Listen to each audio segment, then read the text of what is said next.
അറിയില്ലേ ഈ ലോകം ഇറങ്ങിയതിന്റെ ശേഷം മറ്റേ അത് വേറെയാണ്, ഇത് വേറെയാണ്, അത് ഓൾറെഡി പറഞ്ഞതാണ്. ആ സമയത്ത് തന്നെ വേറെ കാര്യം അനൗൺസ് ചെയ്യുന്നത് അതിന്റെ സ്പിൻ ഓഫ് വരുന്നു, അതുള്ള സത്യമാണ്.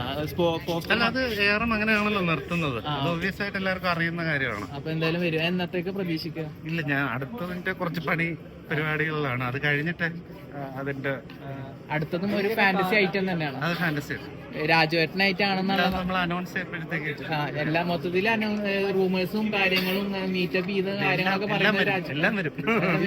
അതുപോലെ കാട്ടാളി ടീമിൽ ജോയിൻ ചെയ്തു. അല്ല, ഞാൻ അതിന്റെ ഒരു സ്ക്രിപ്റ്റ് ഡിസ്കഷൻ ഉണ്ടായിരുന്നു. അപ്പോ നമുക്ക് അറിയുന്ന രീതിയിലുള്ള സജഷൻസ് പറഞ്ഞു തന്നേ ഉള്ളൂ, അത്രേ ഉള്ളൂ. ക്രിയേറ്റീവ് വർക്ക് ഒരുപാട് പ്രതീക്ഷയുള്ള സിനിമ. അല്ല, അങ്ങനത്തെ ഈ പറയുന്ന നമ്മൾ അങ്ങനത്തെ ഒരു കൾച്ചറൽ ഒരു കോൺട്രിബ്യൂഷൻ അല്ലെങ്കിൽ ഒരു കളക്റ്റീവ് സ്പേസ് അത് എന്റർടൈൻ ചെയ്യാന്നുള്ള ഒരു രീതിയിൽ ഞാൻ പോയി അവരുടെ സ്ക്രിപ്റ്റ് കേട്ടു എന്നുള്ളതേ ഉള്ളൂ. ഇറങ്ങിയതിനു ശേഷമാണ് ഇച്ചിരി ഫാന്റസി മിത്ത് അങ്ങനത്തെ സിനിമകൾ ഇച്ചിരി. അല്ലല്ല, അത് പണ്ട് മൈഡിയ കുട്ടിച്ചാത്തനും എല്ലാം അതൊക്കെ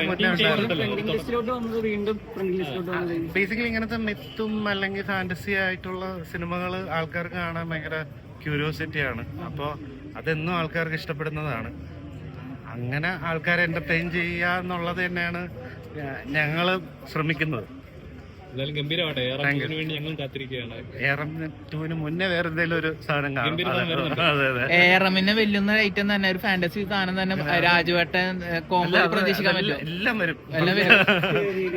ജോൺ ഷിഫ്റ്റ് തന്നെയാണ്, പക്ഷെ ഫാന്റസി തന്നെയാണ്. തിയേറ്റർ എക്സ്പീരിയൻസ് തന്നെ ആയിരിക്കും. അല്ല, എനിക്കിങ്ങനെ ഈ പറയുന്ന ഒരു വിഷ്വൽ സ്റ്റോറി ടെല്ലിങ്ങിനോട് ഭയങ്കര ഇഷ്ടമാണ്. അപ്പൊ അതുകൊണ്ടാണ് അങ്ങനത്തെ ഒരു ക്യാൻവാസ് ഓറിയന്റഡ് ഫിലിംസ് ചെയ്യുന്നത്. അത് തന്നെ ബേസിക്കലി അത് എന്നെയും കാട്ടി എന്റെ റൈറ്ററിന്റെ ഒരു ഏരിയ ആണ്. അപ്പൊ പുള്ളി എഴുതുന്നത് വിഷ്വലൈസ് ചെയ്യുക എന്നുള്ളതാണ് എന്റെ ഒരു കൺസേൺ.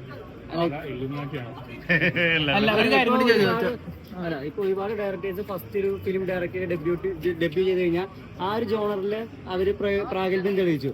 പിന്നീട് അവർ ആ ജോണറിനെ പിടിക്കും, അല്ലെങ്കിൽ വേറൊരു ജോണറിലേക്ക് ജോണർ ഷിഫ്റ്റ് ചെയ്യുന്നത് അവരുടെ കാലിബർ കുറച്ചും കൂടി കാണിക്കാൻ ഹെൽപ്പ് ചെയ്യുന്നുണ്ടല്ലോ ഇപ്പൊ മലയാള സിനിമയിൽ. അല്ല, അങ്ങനെ ജോണേഴ്സ് ഇപ്പൊ ഏറമാണെങ്കിലും അതിനകത്തും മൾട്ടി ജോണേഴ്സ് ഉണ്ട്. അതുപോലെ അടുത്ത ചെയ്യാൻ പോകുന്ന സിനിമയിലും ഫാന്റസി ആണെങ്കിലും അതിലും ഡിഫറെന്റ് ജോണേഴ്സ് നമ്മൾ ട്രൈ ചെയ്യുന്നുണ്ട്. എക്സ്പെക്ടേഷൻസ് ആളുകൾക്ക് ഇങ്ങനെ ഒരു പടം ചെയ്തു അതാ ഭയങ്കര ഹിറ്റ് ആളുകൾ ഒരുപാട് എക്സ്പെക്ട് ചെയ്യുന്നു. അപ്പൊ ആ ഒരു വെയിറ്റ് എപ്പോഴെങ്കിലും ഫീൽ ചെയ്യുന്നുണ്ട്? അല്ല, നമ്മൾ ബേസിക്കലി നേരത്തെ പറഞ്ഞ പോലെ എന്റെ റൈറ്റർ കൂടുതലും അങ്ങനെ ഒരു കൊമേഴ്ഷ്യൽ, നമ്മൾ കുറച്ചുകൂടെ എല്ലാവർക്കും ഇഷ്ടപ്പെടുന്ന തിയേറ്ററിൽ വന്നിട്ട് എല്ലാ ഏജിനും ഇഷ്ടപ്പെടുന്ന സിനിമ ക്രിയേറ്റ് ചെയ്യുക എന്നുള്ളതാണ്. അപ്പൊ അവരെ എന്റർടൈൻ ചെയ്യാനുള്ള ഇങ്ങനത്തെ മിത്തോളജിക്കലായിട്ടുള്ള ഫാന്റസി സിനിമകളായിരിക്കും ചെയ്യുക എന്നുള്ളത് നമ്മൾ നേരത്തെ തീരുമാനിച്ചതാണ്. എനിക്ക് തോന്നുന്നു ഒരു 7 വർഷമൊക്കെ നമ്മൾ ഇതിനു വേണ്ടി അലഞ്ഞു തിരിഞ്ഞ് നടക്കുന്ന സമയത്ത് നമ്മൾ ഓൾറെഡി എന്തൊക്കെയാണ് ചെയ്യേണ്ടതെന്നുള്ളത് മാപ്പ് ചെയ്തിട്ടുണ്ട്. അത് ടൈം എടുത്തായിരിക്കും വരുന്നത്. ഇത് നമ്മളിങ്ങനെ സ്വിച്ചിട്ട പോലെ നടക്കുന്നതല്ലല്ലോ സിനിമ. അപ്പോൾ രണ്ടാമത്തെ സിനിമയും അതിനുള്ള ഒരു ജേർണി ഉണ്ട്. ആ ജേർണിയിലൂടെ പോവുകയാണ്. അത് എത്തേണ്ട സമയമാകുമ്പോഴത്തേക്ക് നിങ്ങൾ എല്ലാവരും അറിയും. അല്ല, ഇത് ഏറമിന് മുന്നേ പ്ലാൻ ചെയ്ത കാര്യമാണോ ഇപ്പൊ വരാൻ പോകുന്ന പ്രോജക്റ്റ്? ഓക്കെ. അപ്പോ ഇത് ആദ്യം തന്നെ ഇത് ഏറം കഴിഞ്ഞതിന് ശേഷം പ്ലാൻ ചെയ്തതാണോ വരണം? അത് ഏറമിന് മുന്നേ തന്നെ അത്?